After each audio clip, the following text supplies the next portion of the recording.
दरम्यान या निमित्तानं महेंद्र दळवी हे भरत गोगावले यांच्या समर्थनार्थ मैदानामध्ये उतरले आहेत।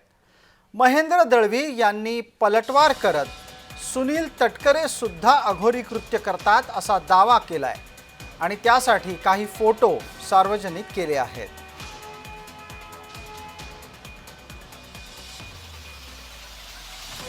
जय महाराष्ट्र वृत्तवाहिनीवर आपण हे फोटो पाहताय, ते एक्सक्लुझिव्ह आहेत। हा तपशील महेंद्र दळवी यांनी दिला आहे। महेंद्र दळवी यांनी सुनील तटकरेंचे काही फोटो सार्वजनिक करत असताना हे सिद्ध करण्याचा आणि दाखवण्याचा प्रयत्न केलाय की तटकरे सुद्धा बाबा बुवांच्या नादी लागलेत। अजेश नाडकर आपल्या सोबत आहेत आणि त्यांनी या निमित्तानं केलेली बातचीत आपण आधी पाहणार आहोत। शिवसेनेचे नेते आणि अलिबागचे आमदार महेंद्र दळवी आपल्या सोबत आहे। सर, गेल्या अनेक दिवसापासून भरत शेटचे एक व्हिडिओ व्हायरल होते आणि सरळ सरळ राष्ट्रवादीकडून आरोप केला जातो ही अघोरी विद्या आहे। कसं पाहता या सर्व आरोप? आता ही राष्ट्रवादी म्हणजे सुनील तटकरेची संस्कृती असं मी नक्की सांगेन। हे सूरज चव्हाण जे बोलले ते बोलू धनी तटकरे त्याच्या मागचा आणि तो फोटो काढून ते व्हायरल करणार। भरत शेट माणसातला माणूस आहे, सर्वांचा माणूस आहे आणि भरत शेटच्या घरी कोणी कधी जावं त्याचं स्वागत करायला भरत शेट तयार असतात। साधू संत येते घरात असे प्रकार आहेत।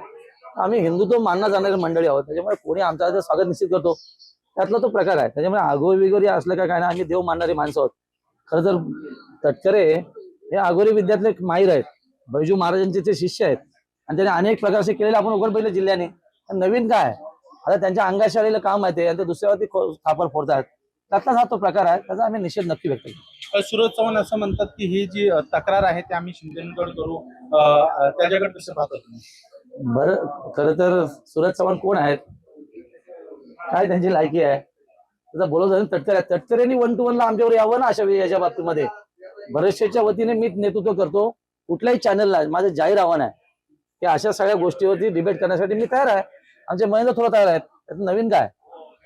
तुम्ही म्हणलात की हे जे प्रकार आहेत ते तटकरे करतात, नेमकं काय करतात तटकरे?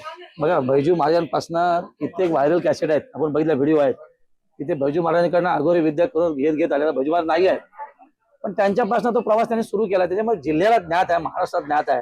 त्यांच्यावर कुठले आरोप प्रत्यारोप झाले की महाराजांकडे जाणार, गंडी हातात बांधणार, लोकांसमोर येणार, आता हे नाही चालणार आहे। आता लोक समंजस आहेत आणि रायगड जिल्हा तर अतिशय तत्वज्ञानी आहे, त्यामुळे असले प्रकार आम्ही सहन करणार नाही। अजेश नाडकर, जय महाराष्ट्र न्यूज, रायगड।